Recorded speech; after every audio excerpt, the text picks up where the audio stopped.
Jai Hind and welcome to Dev Talks. This is Aadi Achint.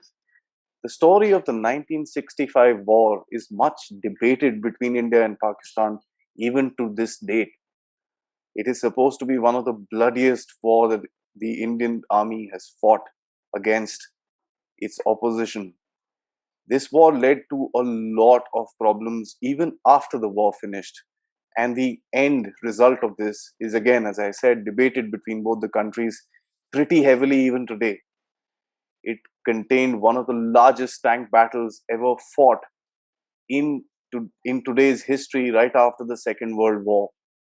To discuss this all and a little bit more in detail of this debacle, if I may call it, between India and Pakistan, I have with me Colonel Ajay Singh, a historian, a soldier, a scholar, an author of 5 books now, the fifth one coming up shortly, especially an expert on Indian military history. Thank you so much for joining me today, sir, to discuss the 1965 war. Thank you, Adi. It's a pleasure being with you and waiting to be probed by a very incisive questions as you always do. Sir, this is, it is this sort of a war and the battle that was fought during this entire time is something that made legends. Actually, if I was using I was missing this particular word in the first part of my introduction, that it made legends and the stories of legends were formed during this time, where the Indian armed forces, and this is just something that I know, fought with much lesser in terms of capability, equipment, much inferior type of weaponry and stuff and equipment that the army had, but still achieved the results that it wanted to and more. So to start with, as I said, it was considered to be the bloodiest war in our history post-independence between both the armies. What is the backdrop to this entire situation? Might I add, it will be some story of treachery from Pakistan. Well, you're right. You're right when you use the word. It was the bloodiest and the bitterest. There have been wars. The first war, 47-48, lasted a year and a half. Kargil lasted for almost 2 months. But in terms of the scale of fighting and the manner in which the theater expanded all the way from Gujarat up to Kashmir, we've never had a battle of this magnitude, a war of this magnitude before. And if you take a look at the backdrop, why did 65 come about? Why did this war happen? Its roots, as always, go back to partition and the unresolved Kashmir issue. Now, that was not resolved in that year and a half long war. In Pakistan, the army had taken over. Ayub Khan was in power. The army had joined CENTO, CETO. They were being flush with brand new equipment, Sidewinder missiles, Patton tanks, howitzers, F-86 fighters, you name it. They were on the up.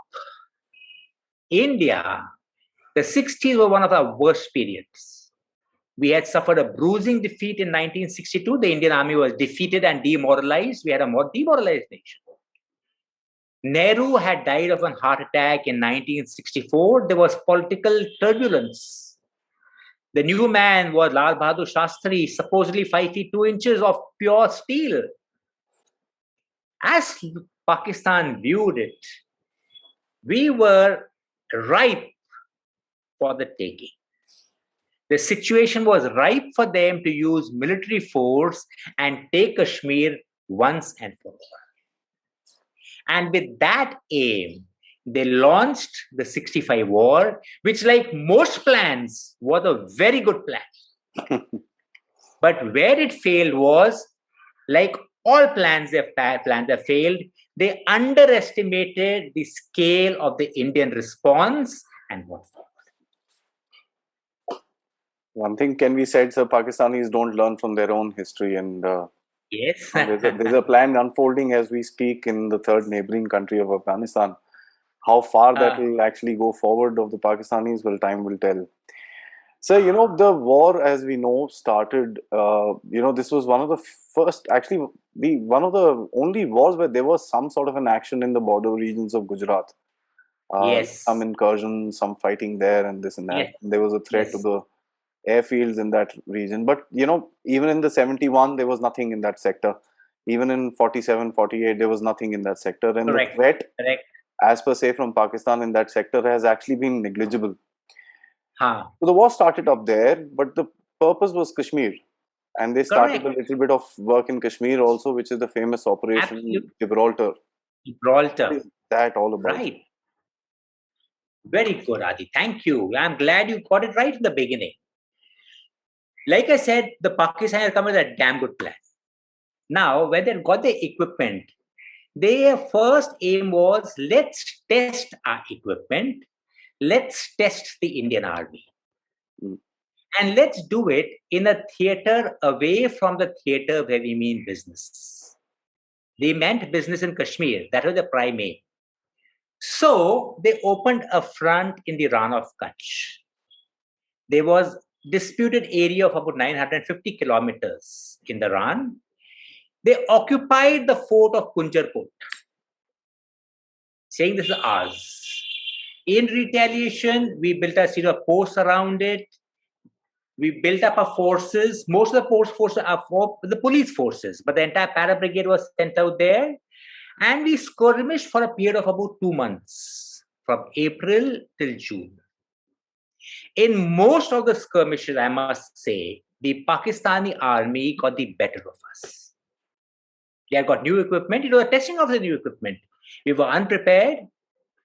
And when the ceasefire was declared, a UN-sponsored ceasefire was declared in 1st of July, both sides moved back to their original positions.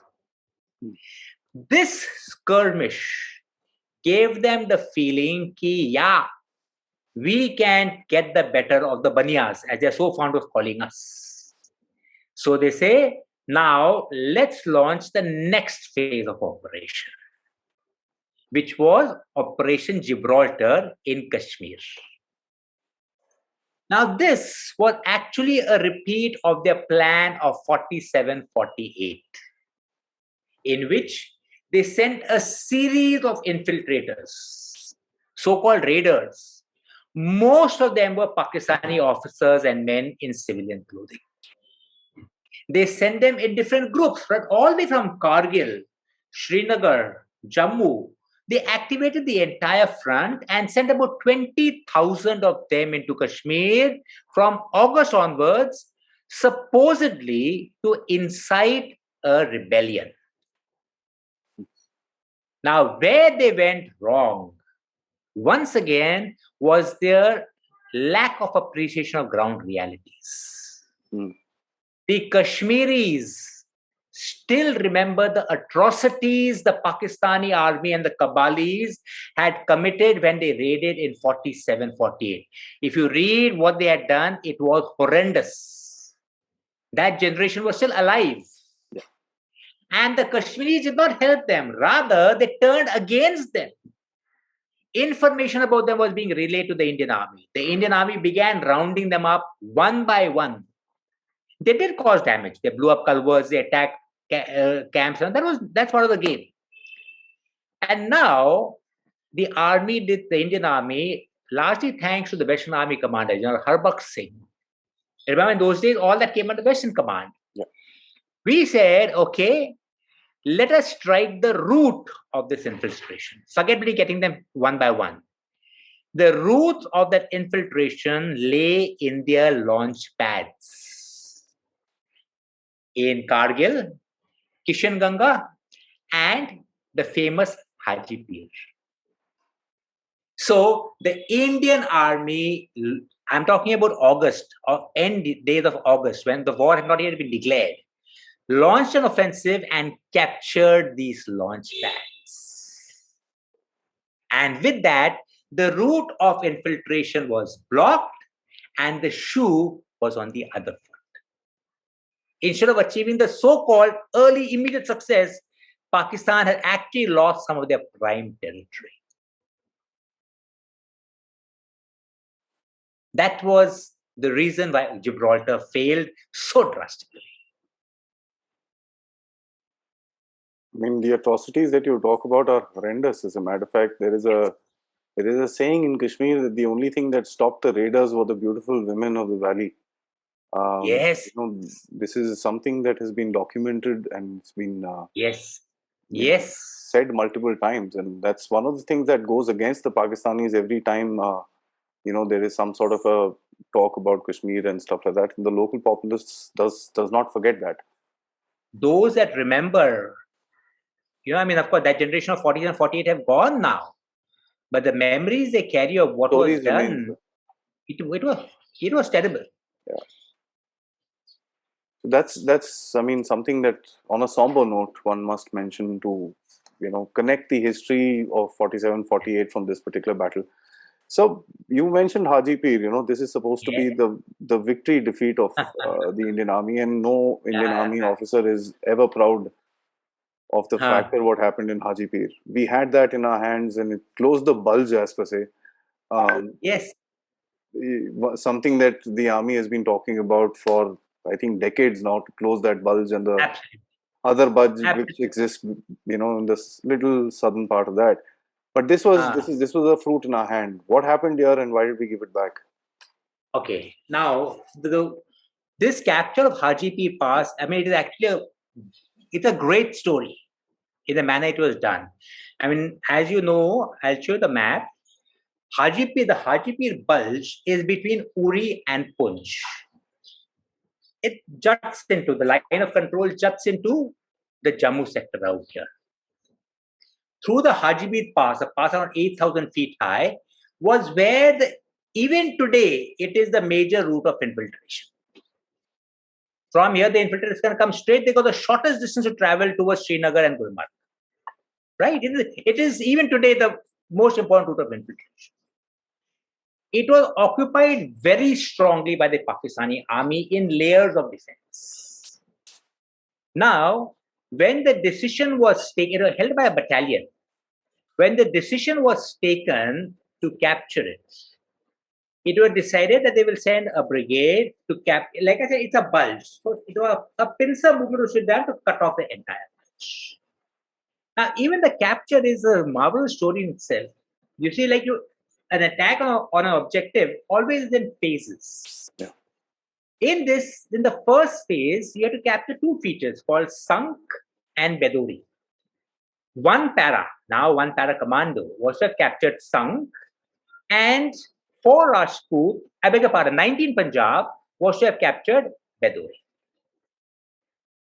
One para commander captured Sangh. Bedori kept on holding on.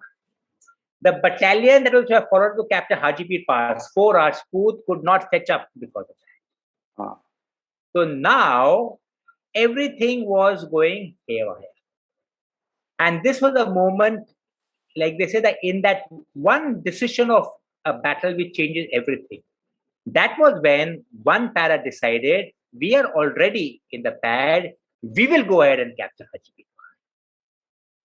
And one company under Major Ranjit Singh Dayal, later on who became Lieutenant General Dayal, they moved forward from Sangh in horrendous terrain, climbed up the pass from the western flank, a side the Pakistani didn't expect it. We were from their side, climbed to the top and literally rolled down the pass, capturing it in just about 6 hours of that.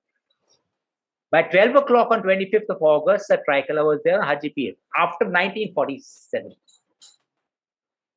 And with that, Pakistan had lost one of the most vital pieces of territory, which, like I said, suddenly the entire shoe was on the other. Why did we give back Haji Pir? I'm going to take it towards the end when we discuss the outcome of the war. Sure. Because there's more important than even the capture. Absolutely. Yeah. So the next, I think, phase of the war was Grand Slam, where the Pakistanis now decided that, yaar, gadbad ho gayi hai, kuch karte hain. So, their next phase of the war, 1st of September 1965, Operation Grand Slam, the attack on Chamb. Request you to kind of take us through that entire thing. Now, I'm going to be showing you maps of each one of this, right, as you go along, because you understand the perspective now. Like I told you, with Hajipur gone, Kishan Ganga gone, a launch pad in Kargil lost, the Pakistanis, like you said, "Arey gadbad ho gaya hai." They didn't expect the Banyas to react the way we did. And now they said, okay, the whole plan is going awry. We are losing everything we had. So this is the only thing. An armed attack on Kashmir was on the cards. It was part of the overall plan. But they thought, no, they thought the infiltrator would have weakened up the army. It would be a cakewalk for them. Now they found they actually had to launch an armed assault to retrieve the situation. So that armed attack led by one division, 12th Infantry Division, and an armored brigade with 2 armored regiments was launched towards Akhnoor with the aim of capturing the Akhnoor bridge on the Chenab River. This bridge, even today, is one of the most vital points in the area. It would have cut off communication from Kashmir to the rest of India.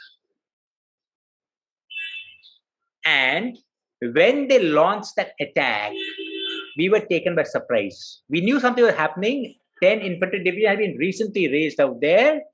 The Pakistanis came and they made tremendous headway. We had about a brigade strength out there with just a regiment of AMX-13 tanks, all very antiquated tanks, AMX-30 tanks. Right? When they came in, now something happened which actually saved our skin. The Pakistani GOC was changed just when the assault was making headway and replaced by General Yahya Khan. It is one of the imponderables of history. Nobody is going to, at least I'm not privy to why it happened. But that change of command paused them for 2 days on the 2nd of September. There's 24 hours gave time for our own troops to stabilize and take some kind of a defensive position around the Munawwar. And now we managed to hold them back. Had that deal not taken place, they would have taken Akhnoor, and look at the psychological impact of that. Even now, the battle was going on very bitterly. They had come near, they had reached the Munawwar Tawi river line, right? And that is when we took that momentous decision to relieve pressure on the Chamb sector by the attack in Punjab. Absolutely, the Battle of Akhnoor Bridge is something that is, story of legends again. It's a brutal battle that took place over there. It is a battle in which I have been personally involved. My father, Major Bhagwan Singh, he was a company commander with 5-8 Gurkhas, and his was the screen company which held on for 3 attacks. I remember the 4-year-old child, the news trickling that they are missing in action. So it is something which I can identify and relate to quite personally. It was such a close shave. But our men held on, sir. People stood their ground, and the Air Force went in for heavy attacks on the opposition tanks, and a lot of damage was done in that sector as well by actually not a very large force of our soldiers that was standing there, and our. See, you see, remember, action was not very coordinated. 10 infantry division had been recently raised. They didn't have communications. They had nothing. So the troops were actually being sent as and when they came. But each time gave us time to build up a new defensive position. We barely held them on. And we were barely holding them on. Let me put it this way. So we were talking about, again, now we realized that thodi gadbad ho rahi hai, udhar pe kuch aur karna padega. So the Pakistanis had a happy realization moment, and so did we. So, we kind of opened up another front, and now the debate is between both the countries. I think every time you go online and people talk about the 65 war, everybody shows those pictures of, Lahore district. Yes. In front of a police station. So the Indians like to show it off that, listen, we were at Lahore. And the story says, and this is something that I've heard, correct me if I'm wrong, BBC Pakistan had announced that Hindustani फौजें Gymkhana पहुंच गई हैं और छोटा peg लगा रही हैं. So this was announced actually, and this is being this is a story that is being told On multiple occasions, I've heard this from Pakistanis, older Pakistanis who are, from Lahore. But I don't think, no, we didn't go that. I wish that was true, but to the best of my knowledge, I don't think so. Yeah. But you had, what about, Aadi, something very important about our Indian riposte in Pakistan. What did we do to take action of chamb? That itself is the story of decision making I want to share with you and our viewers. Like I told you, when the pressure had come on in the chamb sector, the then chief, General Chaudhary, walked up to the Prime Minister, Lal Bahadur Shastri, like I said, 5 feet 2 inches of pure hardcore steel. And he said, sir, we are under tremendous pressure in chamb, in the Kashmir sector. We need to open up a front in the Punjab sector to relieve Kashmir, else we may not be able to hold on. Remember, I told you we were barely holding on. And he puts it in his memoirs. Had I put the same proposal to an earlier dispensation, I would have got a 2-hour discourse on morality, philosophy, what the world will think, what the UN will think, and how peaceful we are, etc., etc., etc. He just looked at me and said, General Saab, agar aapko wahi hamla karna hai, to kar lijiye. And then he said, in his impeccably neat handwriting, he signed approve on that word. And the Indian army got that go ahead in 20 minutes to open the Punjab front. As you know, that is when on the 6th of September, the Indian army launched the offensive on 2 fronts in Pakistani Punjab. One with 11 Corps in the Lahore sector, where they supposedly had their chota peg, and one with 1 Corps directed towards Sialkot in the northern sector. That was the offensive which we had launched. Interesting. So how did this whole thing, especially in the Lahore sectors, how did it span out for us? Okay. Now I want to get to remember the backdrop of the whole thing is the 62 war. The Indian army, was still reorganizing. Okay, we are still not completely out of the doldrums yet. In the Lahore sector, it was decided we will launch an attack across the Ishogil Canal. That is a last colonial canal made in the British times, which is a last obstacle to it's running almost parallel to the IBC, if you see it, right? We said 1 division, 15 division will launch an attack towards Lahore. In the south, from Firozpur, 1 more division, that is 7 division, will launch an attack towards Barki. And further south, 4 mountain division, not infantry division, would launch an attack further south of Barki as well. Right? Basically, to tie down towards the area of Bedia. This was how our offensives would have gone. So 3 divisions moving forward. In the north, in Amritsar, we made super progress. We crossed the Ishogil Canal. We established a bridgehead. We came all the way towards Bata Nagar, not the Gymkhana Club, but Bata Nagar, where the Bata factory is, which was a suburb of Lahore. Yes. Now, the Pakistanis reacted, and they reacted very fast. And to put it bluntly, the Indian leadership at that time developed cold feet. The GOC withdrew his troops back across the Ishogil Canal. And then the same troops, that was 3 Jat, was sent again across Ishogil Canal to establish a bridgehead near Dogra. But I would say in the Lahore sector, it was timidity which prevented us from getting a much bigger success than what we got. Right? Now, in this, there's a lot of talk. Why on earth didn't you go in for Lahore? No, Lahore was never an aim. It was never in the scheme of things. We didn't have the force level to get sucked into that street level fighting. Yeah. Horrible. Right. Our aim was establish a large bridgehead on the Ishogil, threaten Lahore. That bridgehead would have given the ability to exploit as deep as you wanted to. But we missed an opportunity of expanding our bridgehead. Like I said, we pulled back. Hmm. In the south, but remember, we attained our aims. The US consulate at Lahore was evacuated. There was panic. Even लोग Lahore पहुंच गए.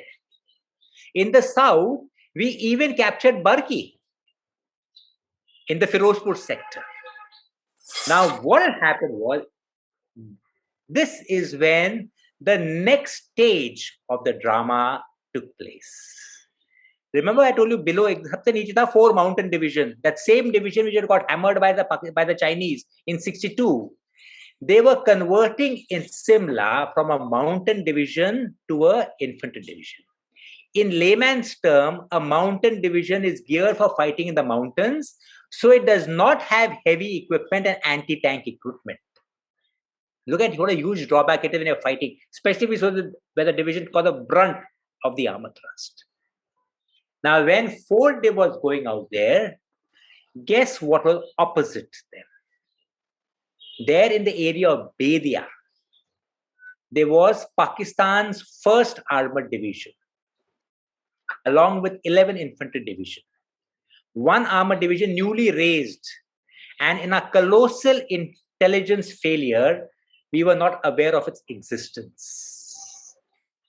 It had been raised with brand new Patton and Shafi tanks. And when on the 8th of September, they moved out of their own assembly areas and launched their own offensive into India, which actually took us quite by surprise. Paramvir Chakra battles. Yes, no more. It was one man. That was Abdul Hamid. But this battle was the turning moment of the war. Exactly. During this time, I think one more very interesting thing that the Indian Air Force did was the raid at Peshawar, because the Pakistanis never thought that the Air Force would actually reach that far, and so they had their American advisors in Peshawar. They never thought that the Indian Air Force would reach that place, because the entire way was mined up with radars and so on and so forth. Absolutely. It was a fantastic raid. I've actually done a small video on this as well. It's a fantastic story to, hair-raising sort of a story. So, let's move on to the Pakistani offensive in Punjab that you were talking about, which they came in with their Patton tanks, which was actually, by the story of it, they were one of the most feared weapons in the world at that time. Oh, yes. How did that thing come around, sir? Now, you've got the picture so far, right? It's such a wonderful chessboard going on, right from Gujarat to Kashmir, Punjab, northern Punjab, now going to southern Punjab towards Firozpur. The Pakistani armored, like only it was intelligence failure. When one armored they moved out, they ran headlong into 4 mountain division, which was supposed to be launching an offensive in that sector. Right? So obviously the 4 mountain offensive was in complete disarray. And the division, the General Gurbaksh, moved back. It withdrew, and rightly so. Where it had bumped into a force, an armored division and an infantry division, which was almost twice their size. They moved back into Indian Punjab, and when the offensive came in, there was panic. Right? We didn't expect it. Nobody expected an armored division popping out of nowhere. The first objective, and the plan again was a very good plan. Their idea was they come in from the south. They move towards the Bias River bridge. Capture the bridge on the Bias River. Another prong would go towards Harike. Capture that bridge at the confluence of the Satluj and the Bias. This would have cut off all of Indian Punjab. Right? They moved along the Grand Trunk Road, and the first objective was Khemkar, a small town bang on the border. not held at that point of time, which they captured relatively easy. It was that was Pakistan's greatest success of the 65 war, the capture of Khemkaran. And if you take a look at Khemkaran, any Pakistani book on Khemkaran has one standard photo on the cover, that is the chief standing at Khemkaran railway station, the Pakistani chief. Yes, it was a major success for them. Right. Now, when they captured it, look again at some of the small twists of fate. I'm a historian. I love to see how small events cascade into each other. This, I told you about how Chamb, that 24 hours saved us. When the Paki armored division was crossing the obstacle on their side, the Ruhi Nala, right? They were going across a bridge. Indian artillery was firing at them to cover our own withdrawal. One of the stray artillery rounds hit that bridge and damaged it. And the entire induction was halted. But till they replaced the bridge, which was almost, again, 24 hours we gave them that. The Pakistanis said, no, it was a hit by artillery fire. They said the leading tank tilted over and fell. And because of the bridge was damaged, they could, but whatever it be, the bridge on their obstacle was inoperable for 24 hours till they replaced it. These 24 hours gave time for 4 mountain division to adopt defenses along the GT road, focused on a place called Asaluttar. Right? And in that area was also 2 independent armored brigade with 2 Sherman regiments and 1 Centurion regiment. This is important because the Centurion was the only tank, the British-made Centurion, which could counter that heavy Pakistani Pattons. And their presence and those 24 hours gave us time to consolidate there. We formed a kind of what you call a horseshoe-shaped defense. Now, in that horseshoe shape, look what happened when the Pakistani prongs were moving up ahead. They were being funneled inside that horseshoe. And here is where the Indian sappers had cut the tributaries and the canals and flooded the entire area. The Patton is a 46-ton monster, heavier than any other tank at that time, heavily armored, right?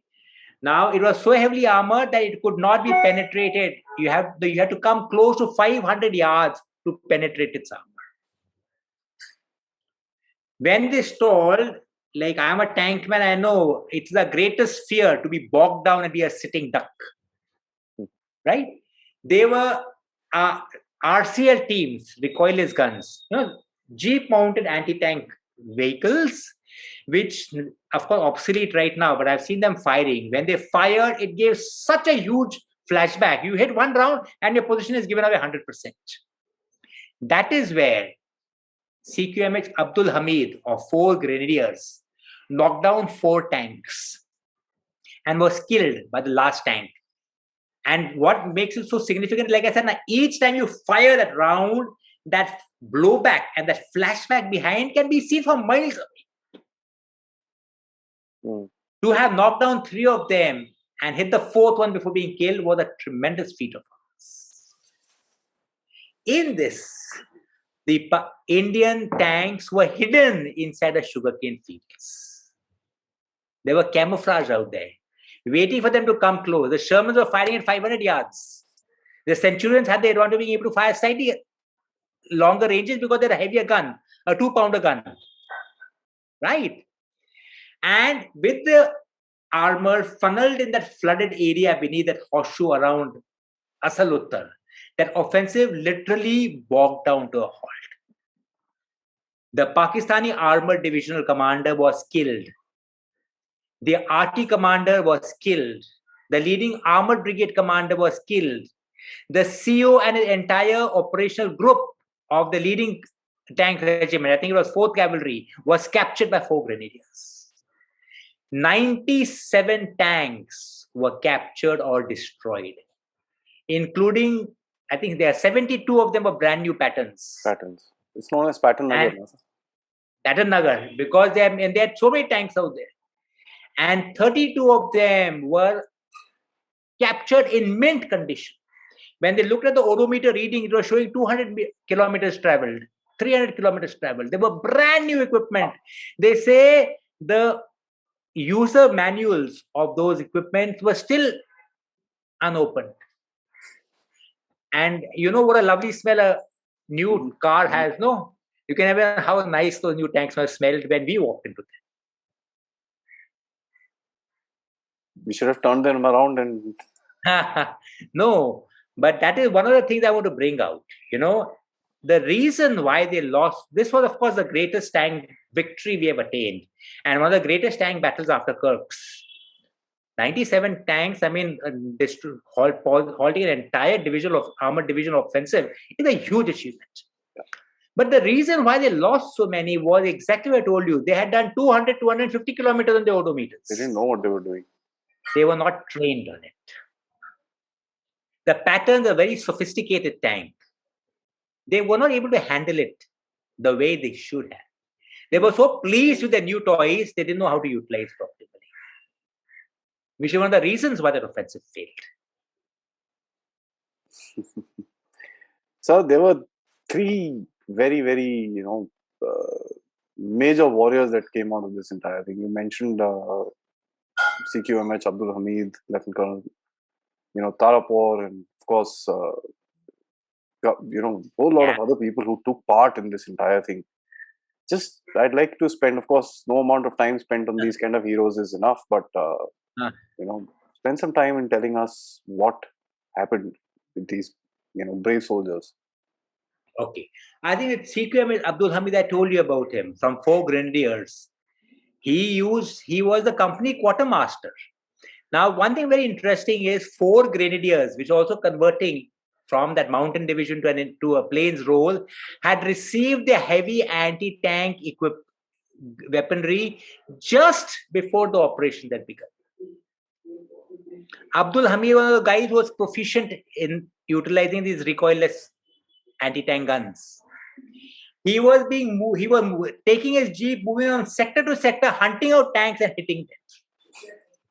And on the last day, he found these 4 tanks. Those Pakis usually moved in groups of 4 and usually astride the Grand Trunk Road. He destroyed 3 of them, and the 4th tank hit him. They both fired simultaneously. He was killed. His grave is still there today. If you go to Aslutan, his grave very well maintained, looked after by 4 Grenadiers itself, which has got a large percentage of Muslim troops.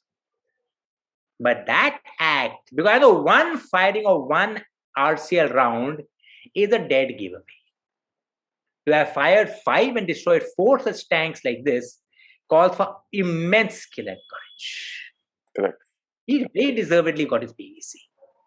And the other Paramveer Chakra was, of course, Lieutenant Colonel Tarapur of 17 Pune Horse.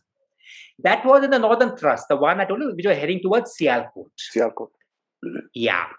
And he got his PVC for the attack they made on Philora. Remember, the objective in the northern thrust was Chavinda. That was the Pakistani main defenses. And it was protected by the position of Philora, Buttar Dograndi, and others. Pune Horse had led successive attacks, capturing position after position till they captured Philora. When they were attacked, he himself repulsed the Pakistani counterattacks till he was killed virtually in the closing stages of the war. And the one thing they say, it was the accuracy of his gunners, of Pune Horse gunners, which saved us. That even the Pakistanis had commented, though of course they are very disparaging towards us, but they have spoken so highly about the radio procedures and the gunnery skills followed by 17 Pune Horse in that battle. They called it Fakhre Hind as a result of that. So what in itself are the gains of both the sides by the end of the war? Of course, war doesn't have much of a gain to give for any side, even if you gain some land here and there. But did we achieve our aims? Well, honestly, this war was a stalemate. Adi, just pause. No problem. Okay, you'll cut and edit, na? Okay. This war was a stalemate. Neither side achieved its aims, right? Except, I would say, if you take a look at pure statistically, at the end of the war, when the ceasefire announced on the 22nd of September, India had captured 1,920 kilometers. Pakistan had taken about 540 kilometers of our territory. Right? We were definitely in a much, and we had taken vital territory, including hajibe. Pakistan had got Khem Karan. That was the only major win. Nothing else they had got. But in terms of equipment losses, everything, of course, the scale of the losses was much, much higher. They did not achieve the aim. It didn't come anywhere close to achieving the aim of getting Kashmir, which was the object of the war. We, in a sense, attained our aim of keeping them away from Kashmir and attaining a defeat for them there. But was it a military defeat? No.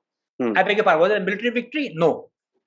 I would say it was a stalemate at best. Because neither side fully attained their aims. And at the end, if you take a look at it, if you take a look at it, most of what we attained was also given away on the bargaining table. That is one part of our war history I don't like talking about, sir, honestly. Our bargaining skills, even in spite of being banyas, as the Pakistanis like to call us, are horrible.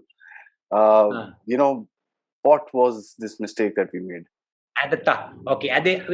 You mean you're talking about the Tashkent Agreement? Yes, sir. Yeah. Now, I know a lot of people say that, what on earth, we have got so much, why did you give it away? But I would rather view it in the perspective of the time. In 65, India was definitely not that strong economic nation, which it is right now. We were limping along. We were still struggling to find our own feet. Pakistan, though, was limping along. They were more assertive. Yeah. Now, when the ceasefire talks were taking place at Tashkent, sponsored by the Soviets, right? For the Soviets, it was a good diplomatic coup to have got two nations together and organize a ceasefire with them. The thing was, both sides go back to your original positions, which is not the best way to end any war. Which means the area we had occupied, Hajipir, the area in Pakistani Punjab, the area in Kashmir, the area in the Kargil sector, was all vacated. And in return, what did we get back? Khem Karan. Our generals kept on saying, don't give back Hajipir. But our then Prime Minister Shastri, they were pressurized that if you don't, we will not be able to. I mean, we were literally pressurized into agreeing to that agreement. And as a result of which, both sides came back to the original positions along the international border and the line of control. A moment's silence, so that's all one can say. Of course, yes. Looking at the situation at that time, we were not in the brightest of positions. And straight after the 62 war, of course, there were a lot of efforts made to modernize the armed forces. But I think one big takeaway that can come out from this war that the Indian Army got re-energized in terms of its own confidence in fighting a battle with an enemy who had superior equipment. Because this is a battle even today we fight with ourselves with regards to equipment. A lot of times we see that our opposition has better equipment in terms of tanks and in terms of aircraft and so on and so forth. Not today with at least Pakistan, but we find ourselves in a similar position with China. So it's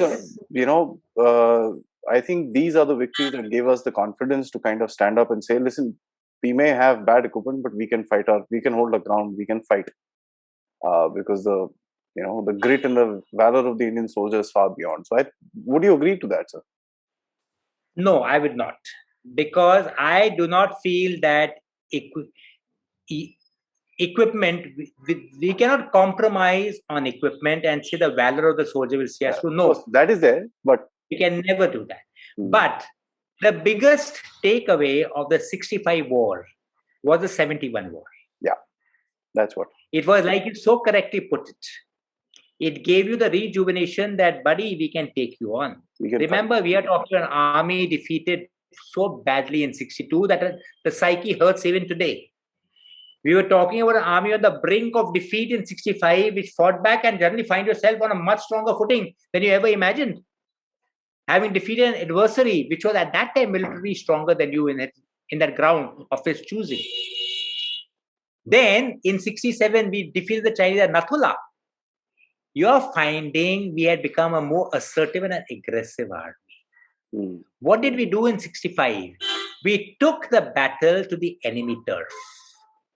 We were not that passive guys waiting for the enemy to come. We went to hajibe. When we found they are coming to Chamb, we went into Pakistani Punjab. We took the battle into enemy turf, something we had never done before. Yeah. And I think that is what paved the way for that complete victory which followed in 1971. True. That is, I think, one of the realities of war between India and Pakistan is the factor that in Pakistan they always say that all 4 wars were thrown upon them, but we kind of know what happened exactly and what happened brought about. In spite of them having the American support, the Chinese support, and this support and that support, it didn't really work out for them. It's something to be reckoned with, and I think this one war, both the land forces as well as the air force fought brilliantly with whatever little they had to kind of push the Pakistanis back into their own game. As you all mentioned, they had advisors from the United States telling them how to fight and stuff like that. Yes. We had, I think, a total of 6 or 8 MiG-21s, and they had 2 squadrons of F-4s. So. See, I think they had just 1 squadron of MiG-21s at that time. There were about 8 of them, which were, the rest were trainers at that time. Yeah. So and remember, the difference was not the aircraft. It was not that Sabre jet, not an F-86 versus a NAT. It was the Sidewinder missiles fitted on the F-86. Absolutely. Those Sidewinders made all the difference. I mean, we were fighting with 30 millimeter. NAT had got 30 millimeter cannons. They had gone beyond visual, but long range missiles, Sidewinder, which you could fire. So, in spite overcoming that advantage and still getting the better of them, I think was a huge plus. Absolutely. And I think again, that and if you take a look at it now, you talked about that raid to Peshawar. Yeah. Like I said, this was a 71. In 71, the first day of the war, the Indian Army raided 11 Pakistani air bases, including Peshawar all over again. Just to remind them that we can come all this way again. No, but it's something that we must reckon, and I think all people who enjoy war history, especially from India, must visit Patton. It's something that you must see. The amount of tanks. But actually today, Patton, it was that area around Bhikiwind. Correct. Valtoha. Bhikiwind is where that so-called Patton came about. Of course, no longer Patton. All those patterns, they were all gathered together. And now all those patterns have found places. They are on war memorials, some in Jalandhar, different parts of the country. They've been put on pedestals to kind of commemorate that kind of victory which we had out there. The broken remnants are there, sir. Some of them still stand in that place. Yes. And in fact, at the memorial of Abdul Hamid, also the turret of the tank which he had shot, with its barrel pointing down, is at the mouth of that memorial. Absolutely. It's something that we must see, because these were the guys who literally were in the front line of every damn thing that the Pakistanis could hurl at us. We still stood ground and did what we had to, and I think that's the story of the Indian Armed Forces. So it's it's a wonderful sort of a story from to start with the run of Kutch, where the Pakistanis tried testing their equipment, to the Battle of Chamb, and it's the capture of Khemkaran from their side, and of course Hajibe, which is a thorn in a lot of people's memory today. Right down to the Sialkot and Lahore, the stories of the Chota Peg, and I just remembered, when we were discussing, this story has been told by Najam Sethi as well, who used to be a student in the law college in Yes. Lahore. So I've heard it from him as well, and I've heard it from other places as well, that this Chota Peg of BBC Pakistan. So it's interesting how propaganda was also played across in those times. Sir, thank you so much for taking us through this wonderful story of of our history that all of us must know. And it is a stalemate. It is a stalemate, of course, because of various different political reasons that I don't want to get into with regards to procurement and setting up the armed forces. Only hope that we don't make those mistakes again. Till next time, sir. Another story, another day. Jai Hind. Thank you, Adi.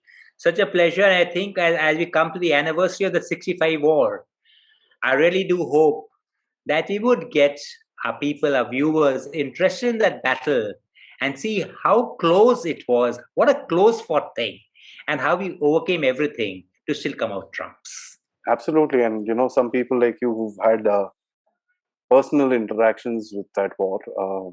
It's not easy to hear a story like what you've told. Of course, it's difficult to react on something like that as well, because one has seen this happening around. One has seen people going and never coming back as well. Being from the armed forces, that's a reality that we all live with. But for this great nation, sir, it's all done. Yes, true. Jai Hind, sir. Till next time. Thank you, Adi. Thank you very much. Such a pleasure being on your show, as it always is. Thank you. Thank you.